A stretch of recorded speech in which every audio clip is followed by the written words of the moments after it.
میں نیکی دعوت کی دھوپ میں مچاؤں، عطا ایسا کر حوصلہ یا الہی۔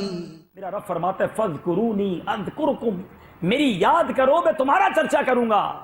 حضرت ثابت بنانی رحمت اللہ تعالی علیہ نے فرمایا میں جانتا ہوں جب میرا رب مجھے یاد فرماتا ہے۔ لوگ حیران ہو گئے کہ آپ کو کیسے پتا چلا؟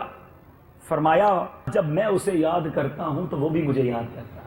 آپ چاہتے ہیں کہ آپ کا چرچا بلند ہو، آپ چاہتے ہیں کہ رب کی بارگاہ میں آپ کا ذکر ہو، اللہ کا ذکر کرنے والے بن۔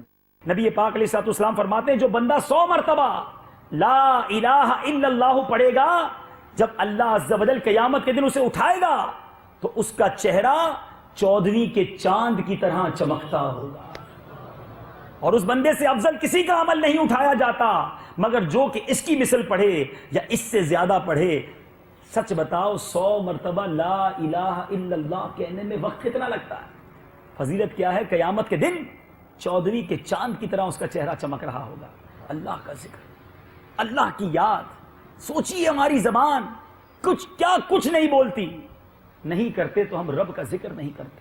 میرے آقا علیہ الصلوۃ والسلام نے ارشاد فرمایا اگر ایک شخص جس کے پاس درہم بہت سارے ہوں، جھولی بھری ہو نا پیسوں سے، آج پیسے والوں کو بڑا دیکھتے ہیں نا، یار یہ پیسے والا دیکھو اس نے مسجد بھی بنا دی، یہ غریبوں کی مدد بھی کرتا ہے، میرے پاس پیسے نہیں۔ کچھ لوگ کہتے ہیں ہم کماتے اس لیے ہیں کہ نیکی کے کام کریں۔ اپنے دل سے پوچھ لیں کہ اس لیے کماتے ہو؟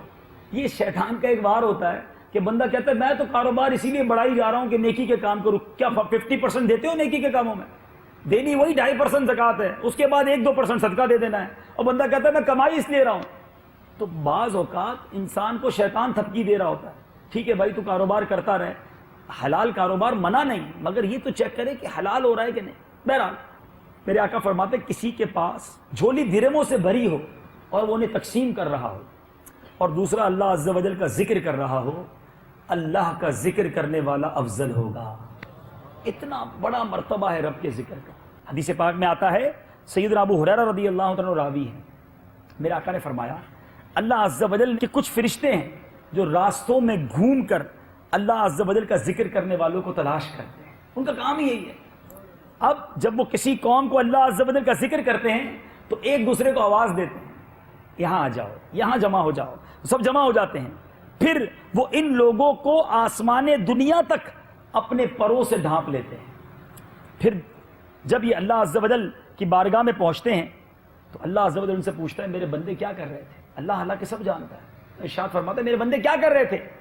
فرشتے عرض کرتے یا اللہ تیری تسبیح کر رہے تھے، تیری پاکی، تیری بڑائی، تیری حمد، تیری عظمت بیان کر رہے تھے۔ اللہ تعالیٰ نے فرماتا ہے کیا انہوں نے مجھے دیکھا ہے؟ فرشتے عرض کرتے مولا تیری قسم انہوں نے تجھے نہیں دیکھا، دیکھ لیتے تو کیا کرتے؟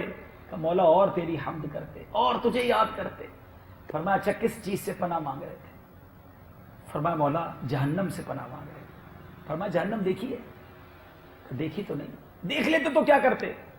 کہ میرے مولا جہنم دیکھ لیتے تو اور روتے اور گر گڑاتے اور تیرے دربار میں التجا کرتے۔ فرمایا اچھا کیا مانگ رہے تھے؟ کہ مولا جنت مانگ رہے تھے۔ جنت دیکھی ہے؟ عرض کرتے مولا جنت دیکھی تو نہیں۔ فرمایا دیکھ لیتے تو کیا کرتے؟ کہا مولا دیکھ لیتے تو تجھے اور گر گڑاتے، تیرے دربار میں اور التجا کرتے۔ اللہ عز و جل ارشاد فرماتے میرے فرشتوں گواہ ہو جاؤ جن بندوں نے مجھے دیکھا نہیں اور میرا ذکر کر رہے تھے، میری جنت دیکھی نہیں جنت کو طلب کر رہے تھے، جہنم دیکھی نہیں مگر جہنم سے پناہ مانگ رہے تھے، اے میرے فرشتوں گواہ ہو جاؤ میں نے سب کی مغفرت فرما دی۔ اب بڑی پیاری حدیث، اس کا اگلا حصہ سنیں۔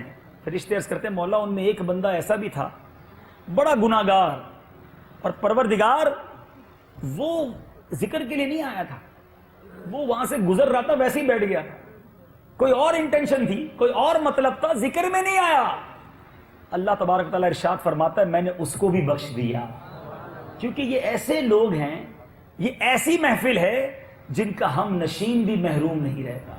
میں نیکی کی دعوت کی دھوپ میں مچاؤں، عطا ایسا کر حوصلہ یا الہی